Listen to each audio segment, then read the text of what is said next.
Okay, the first exercise of the first day, push-ups on push day. Now the reason we start with this is because you can do it anywhere, anytime, any place. You don't need any fancy equipment. You don't need $1 million worth of machines to utilize these muscle groups.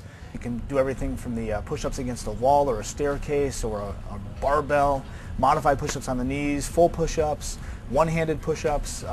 There's a lot of different techniques you can use to make these either easier or harder depending on your initial level of fitness. But it's a great exercise for working all the major muscle groups of the upper body, all the pushing muscle groups. So you have the chest, the pectoralis major, the shoulders, which is primarily the anterior deltoid, and then the triceps, the back of the arms. So those three major muscle groups are being used, as well as a bunch of other ones for stability.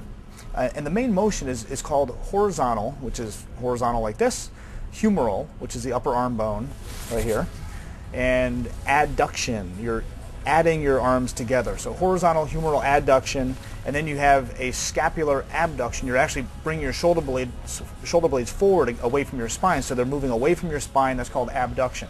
So not that you need to remember that, but basically you're bringing your elbows forward and your shoulder blades forward when you do a push-up. Now these are muscles that a lot of people tend to focus on. A lot of people do a lot of bench press and stuff, but they also tend to get very tight. You need to stretch them out appropriately to prevent that, because you'll be walking around like this if you do too much of it, and also train the opposing muscle groups in the back of the shoulder blades and your upper back. So push-ups. When you're doing a push-up, you want to have your fingers in the right position so that you're not putting a lot of stress on the shoulder joint. If your hands are too high, they tend to impinge the shoulder. Your elbows are going to be up. If your elbows are above your shoulders, it impinges it, and it's going to put a lot of stress on the shoulder. If your hands are too low and you're pushing like this, it puts a shear stress on your shoulder joint. The ideal position is really around a 70-degree angle, and I found that if you just take your thumbs and bring them back and put them into your armpits, with the mid-axillary line there, like the chicken wing, that's really the ideal position. So chicken wing and push out.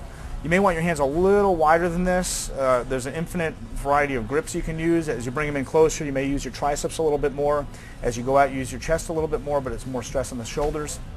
So really ideal position is probably right around here, where your forearms are parallel to each other when they're in the back position.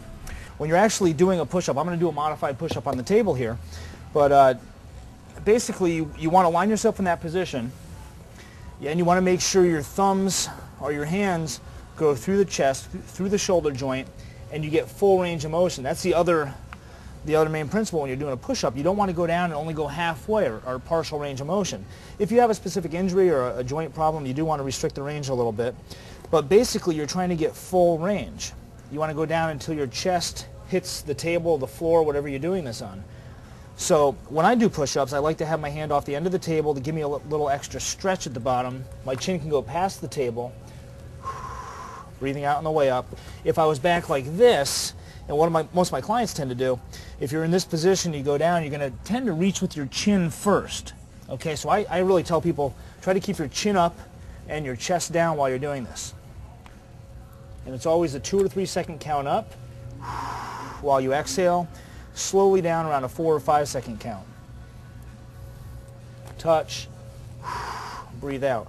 Now, if your thighs tend to hit or your stomach tends to hit, that takes a little resistance off. You know, it turns into like a seal type movement. So you really want your hips arched up a little bit.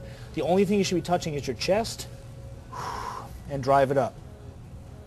And if you do these correctly, the right range of motion, the right hand position, they're a lot tougher than you think. I mean, I could do the real ones. I could do the one-handed, maybe one or two. But they're really tough, especially if you're doing the right cadence, the 2-3 count and the 4 or 5 count.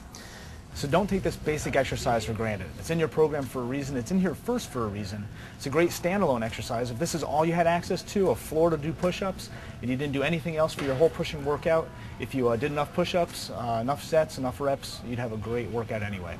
Ideal situation though, cardio, push-ups, and then on to pec fly, one of the best horizontal humeral adducting exercises on the market today.